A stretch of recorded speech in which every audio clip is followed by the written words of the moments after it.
Very few problems. Very few problems in this life are not comebackable. Very few problems can be experienced in this world that you don't have the capacity to come back from, don't have the capacity to overcome. Man, I'm trying to still get this room situated, get the acoustics set. It's gonna be cool. You're gonna see this office develop. I'm still trying to work the angles and stuff. But I was sitting there downstairs talking with my mother, and she was looking around at our beautiful house.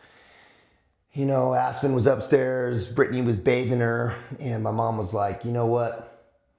Could you ever have thought that you would have all this when you were going through some of the things that you were going through?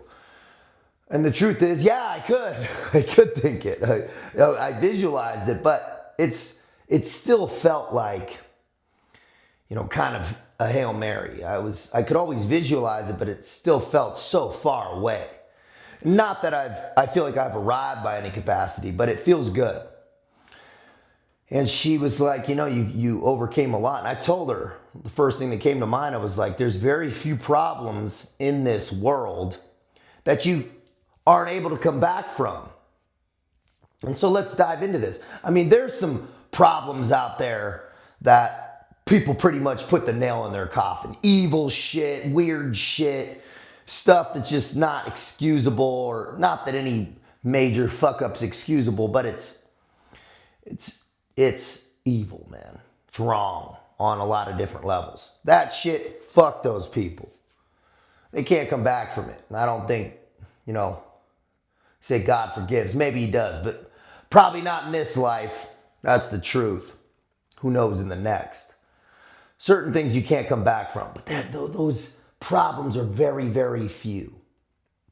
And a lot of the men I work with, and women, dude, guess what? We're all human. We fuck shit up. I know I do. It's well documented, and I have. But if you start tightening the fucking bearing and really start holding yourself to a higher standard, taking accountability for the things you have fucked up, taking accountability for your weaknesses, understanding where you're at and being honest about it, we can start steering this ship back on track, start writing the course, because you're never out of the fight until you give up. You're never out of the fight until you throw in that white towel. You hang up the cleats, you call it, I'm done. How many people do that shit? Bro, that's painful. So much pain that I see in this world and that I've experienced are things we do to ourselves, and then hopelessness. Hopelessness. I only brought back my own hope when I got clear and reconnected back to my higher power, the higher power, and back connected with my own accountability. That was the only time I could start to see the light again. I don't care where you're at. It doesn't fucking matter. That rear view mirror is small for a reason. It's okay to look at it for situational awareness, like we speak about. But if you stare at it, you're gonna crash. Look forward. When that window narrows, so needs your focus. When you're feeling that external compression, when you're feeling those speed wobbles, when you're feeling the chaos and turmoil and the winds of change blowing strong, simplify, streamline your daily habits and processes, your systems, what matters.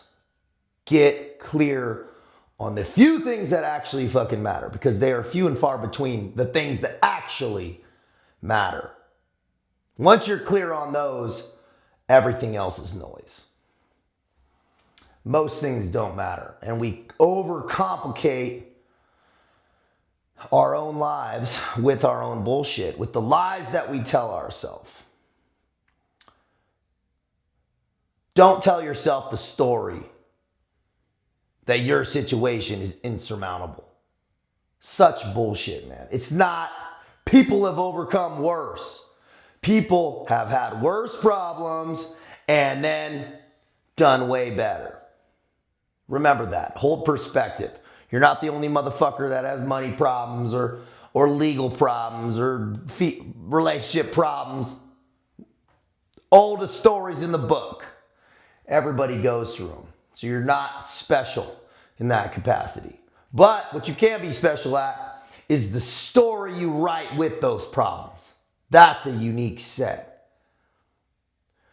What you're experiencing right now is only the stepping stone. It's only the training ground. That's all it is. It's just the training ground.